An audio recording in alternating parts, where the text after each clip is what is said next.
কি তোমাদেরকে হারিয়ে দেবে চিন্তা নেই।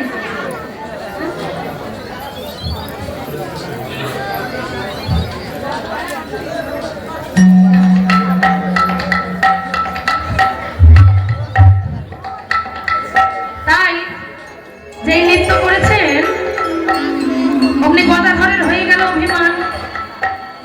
গদাধর দেখলেন যে গৌরাঙ্গ মহাপ্রভু সকল ভক্তদের নিয়ে নৃত্য করছে আর আমাকে কিছু বলছেন।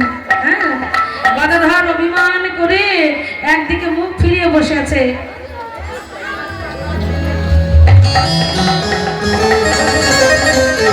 তাই গৌরহরি আমার গদাধরের গলা ধরে বলছে, গদাধর এই যে আর কত চিন্তা করবে? হ্যাঁ শোনো, একবারে নাচো তো দেখি হে,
পাশে দাঁড়িয়ে ভাবাবিষ্ট পদকর্তা লীলা দর্শন করে বলছে, বাসুদেব ঘোষে কহে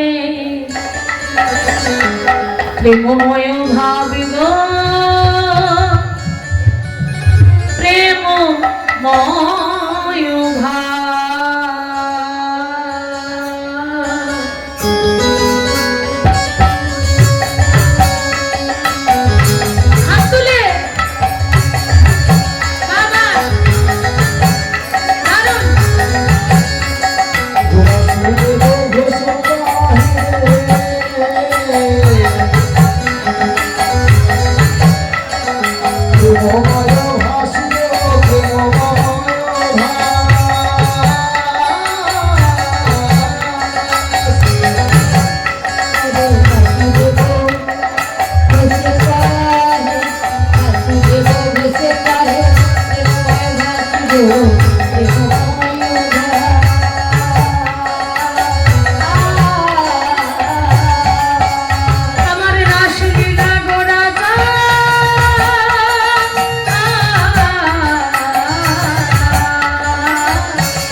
করিলা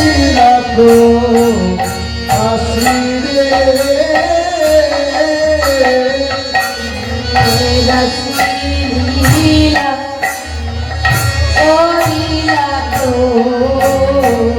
আসিরে আসিলা করিলা আসিব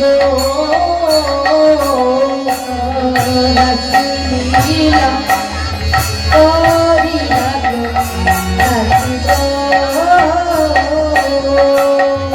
আসিব রাসলীলা করিলা আসিব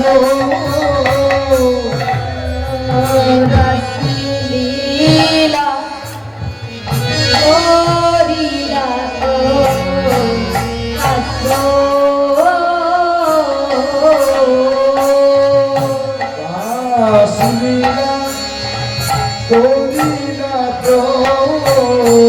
আসিলা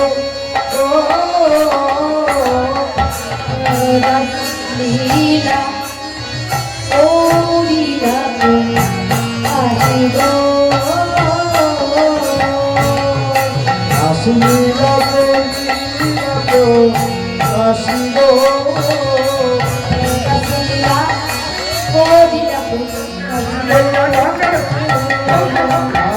করিলা আসিব রাসলীলা করিলা আসিলা করিলা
আসিব অল্প বয়সে প্রীতি শিখায় ফেলে গেলে কুন্দে এই তো আমার সময়কাল ফুলে ফলে কত ভেঙেছে ডাল বিনি ঝরে তো কত ঝরেছে পাতা নাত নাই সে দাঁড়াবে কোথায় নাত নাত করে নাত তো মরে চাই না বিধিনি যন্ত্রণা তাই তো মরণ হয় না তার তাক রানী ঝা তার তাক রানী ঝা তার তাক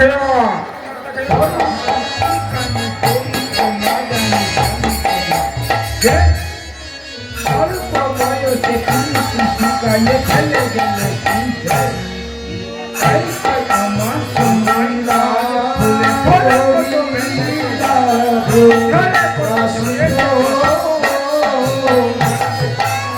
নাচ করে নাচ তো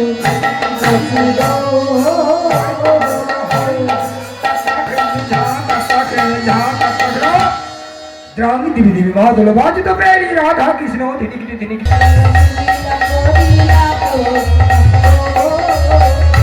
আসিলা করিলা আসিব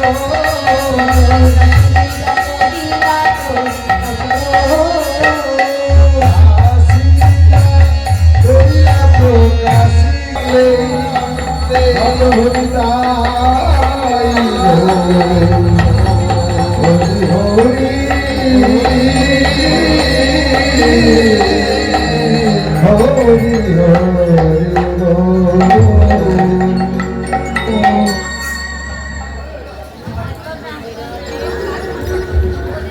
রাধে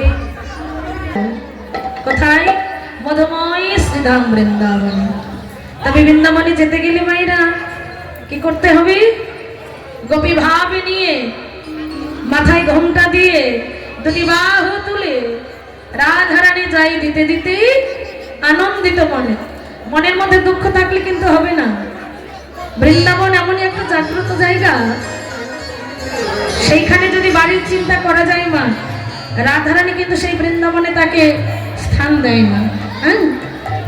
তাই সবাই মিলে রাধারানীর চরণে মনটা সঁপে দিয়ে নিজের গুরুকে স্মরণ করে চলো সবাই মিলে দুটি বাহু তুলে আমরা বৃন্দাবনে যাব। তাই সবাই হাত তুলো, সবাই জয় দেবে। কেমন? রাধারানী কি, রাধারানী কি, রাধারানী কি। অনেকে কিন্তু হাত তুলোনি, হ্যাঁ তোমরা তুলেছো না? বাহ।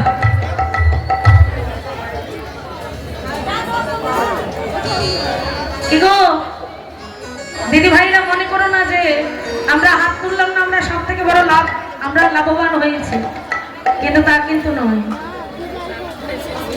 এই যে দুটি বাহু তুলি তার কারণ কি জানো? এই দুটি বাহু তোলা মানে গোবিন্দের সেবা দেওয়া। এবার যারা যারা হাত তুলনি তারা কিন্তু গোবিন্দের সেবা থেকে বঞ্চিত হয়ে গেলে। এবার তোমাদের নিজের কর্ম তোমরা করবে কি করবে না এটা নিজের ব্যাপার। জোর করে তার কাউকে হরি কথা বলানো যায় না। তাই সবাই মিলে যদি ইচ্ছে হয় যার হাত আছে সে তুলবেন, আর যার হাত নেই তাকে তোলার দরকার নেই। কেমন? প্রেম সে বলো রাধারানী কি, রাধারানী কি, রাধারানী কি। চলো নিচে নিচে যাই। কোমরা বৃন্দাবনে চলে যাব,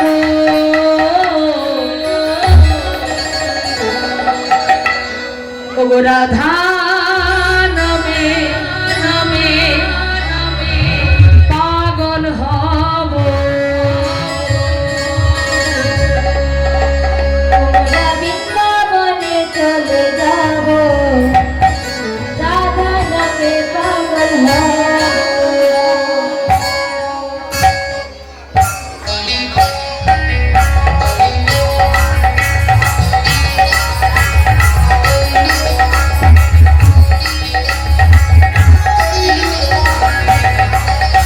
বাহু তুলে রাধে,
কি গো সবাই বৃন্দাবনে এসেছো তো নাকি? সত্যি বলছো?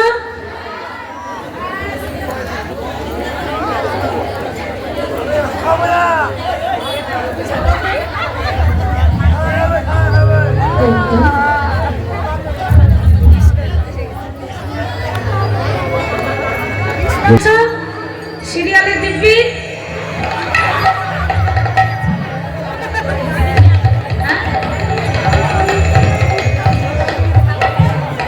যে যাকে ভালোবাসে তার আবার দিব্যি দিলে আবার আসল কথাটা বেরিয়ে যায়, তাই না?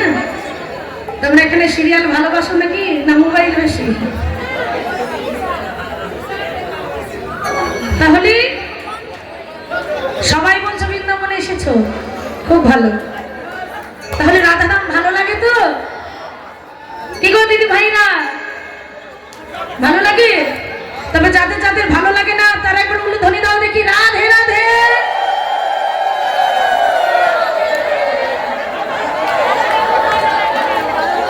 ভাইরে আমার পুরা কপাল। এখনো দিয়ে দিছি, আমি তো দিতাম না, এর জন্য দিয়েছি প্রথম কথা। দেখা দেখি দেখাতে দিয়েছি। কান কোথায় ছিল গো তোমাদের গো? তোমরা দাওনি?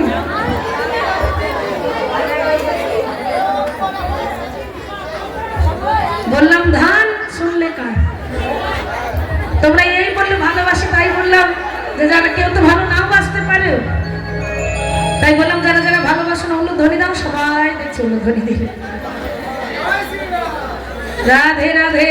ওমা, এতেই বুঝে ফেলেছি তোমরা বেশি ভালোবাসো, কেননা আবেগের বশে তোমরা কোনটা ঠিক কোনটা ভুল সেটাই ভুলে গেছো, তাই না? তাহলে এবার যারা যারা বৃন্দাবনে এসেছো সবাই মিলে বলো রাধা রানী কি, ভক্তবৃন্দ কি, নিতাই গৌর হরি বল, হরি বল, হরি বল।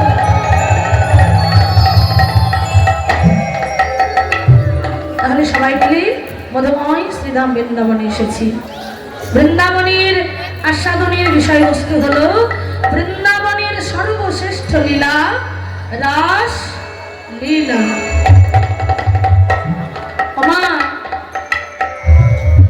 এই যে রাস লীলা, এই যে রাসের তত্ত্ব, এই রাসটা ছিল বাবা গোপনে। এই রাসলীলা সবাই জানতো না। এই রাসলীলাটা প্রচার করলো কে?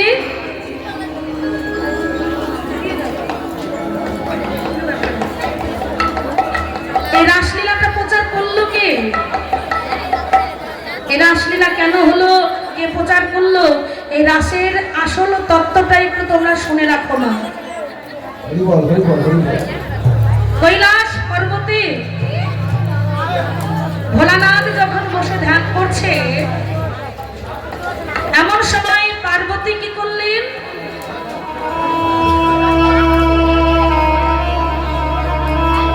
পার্বতী ভোলানাথের কাছে গিয়ে বলছে, স্বামী আমি শুনেছি এই রাসলীলা রাস তত্ত্ব একমাত্র তুমিই জানো। তো আমি তো তোমার স্ত্রী, তোমার সহধর্মিনী, আর আমি তোমার সহধর্মিনী হয়ে এই রাজতত্ত্ব একা তুমিই জানবে আর আমি জানবো না, তাই কি কখনো হয়? মাইরা, তাই না? স্বামী স্ত্রীর মধ্যে কি কোনো কিছু গোপন করলে হয়? ভোলানাথ দেখলেন, তাই তো ঠিকই তো বলেছে। তাই ভোলানাথ তখন বললেন, পার্বতী ঠিক আছে, এই রাসের মাহাত্ম্য, এই রাসের তত্ত্ব আমি তোমাকে বলবো।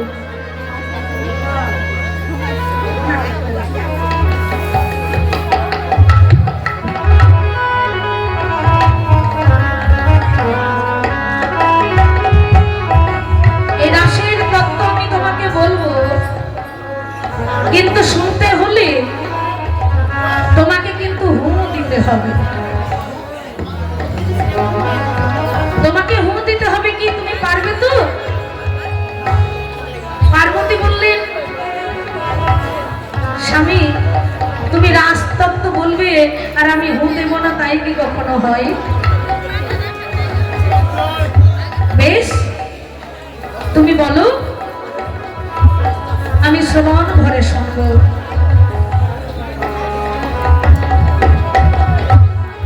তাই তখন ভোলানাথ কি করলেন, পার্বতীকে কোলে বসিয়ে রাজতত্ত্ব আরম্ভ করলেন। পার্বতী দেখলেন, বা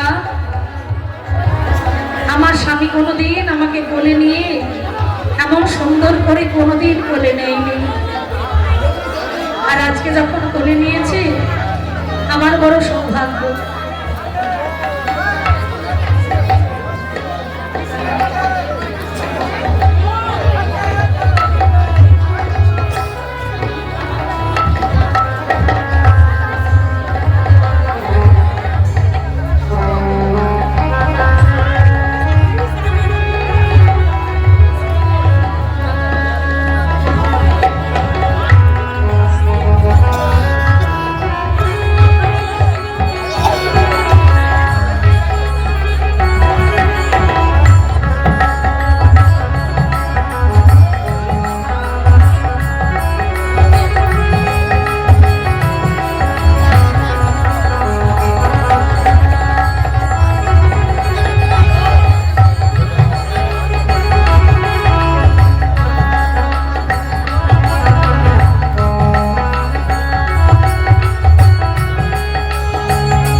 এদিকে পার্বতী শুনতে আরম্ভ করলেন। ভোলানাথ বলে, আর পার্বতী তখন হু দিতে থাকে। হু দিতে দিতে দিতে স্বামীর কোল পেয়েছে।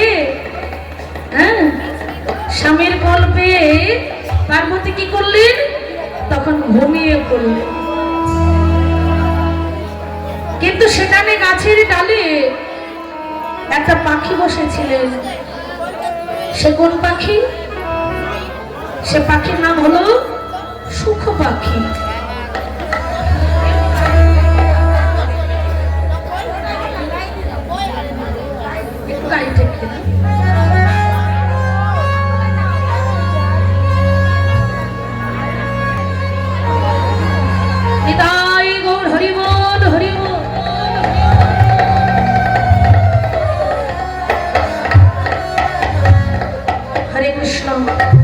একটা কথা না বলেও পারলাম না।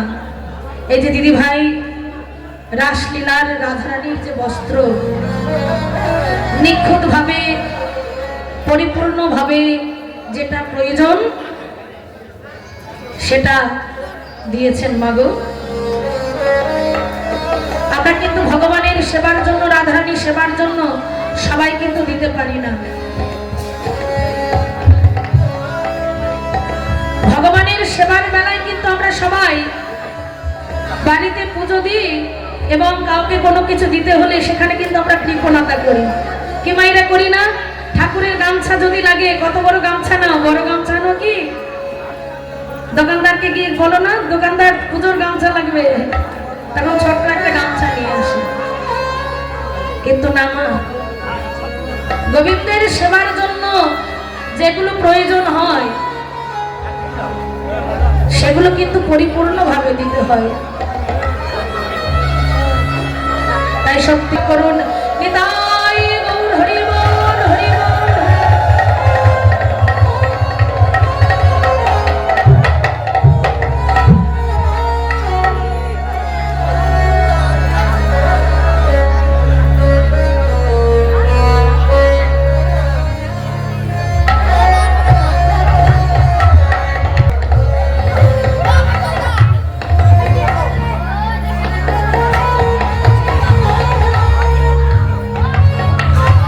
হরে কৃষ্ণ। তাই কিন্তু বাবা মহাদেব লক্ষ্য করছে কি, যে তার কোলে পার্বতী হো দিতে দিতে কখন যে ঘুমিয়ে গেছেন ভোলানাথ নিজেও জানে না। কিন্তু হো দেওয়া কিন্তু বন্ধ হয়নি, হোটা দিচ্ছে। ভোলানাথ দেখে তো চমকে গেল, পার্বতী ঘুমিয়ে দিচ্ছে কে? ভোলানাথ তখন বলছে, পার্বতী, পার্বতী, পার্বতী, এ কি তুমি ঘুমিয়ে পড়েছো? তুমি যে বললে রাজতত্ত্ব শুনবে, কিন্তু তুমি যে ঘুমিয়ে পড়েছো, তাহলে এতক্ষণ ধরে শুনলোটা কে? এতক্ষণ ধরে হুটা কে দিল?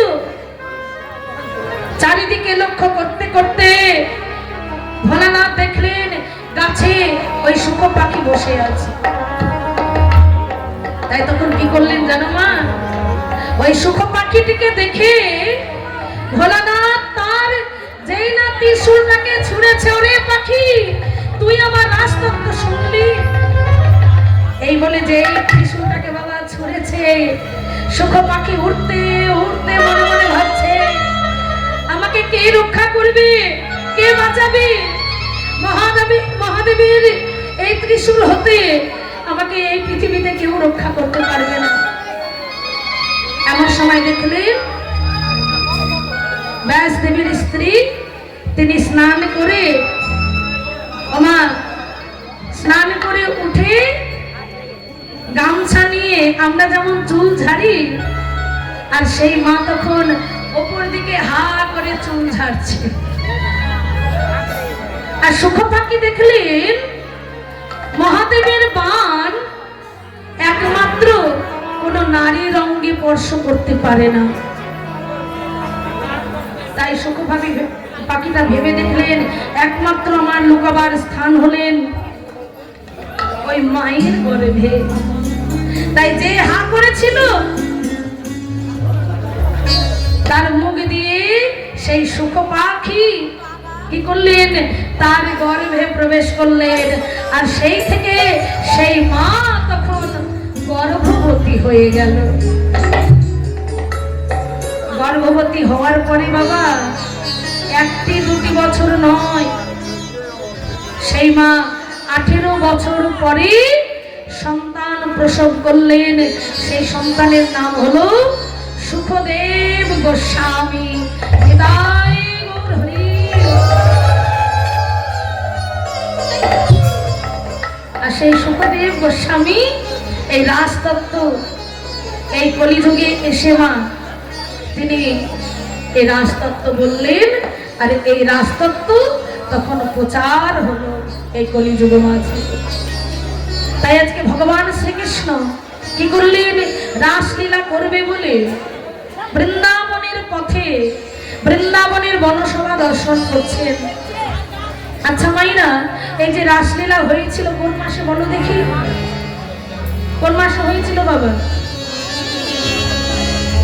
রাসলীলা হয়েছিল কার্তিক মাসে।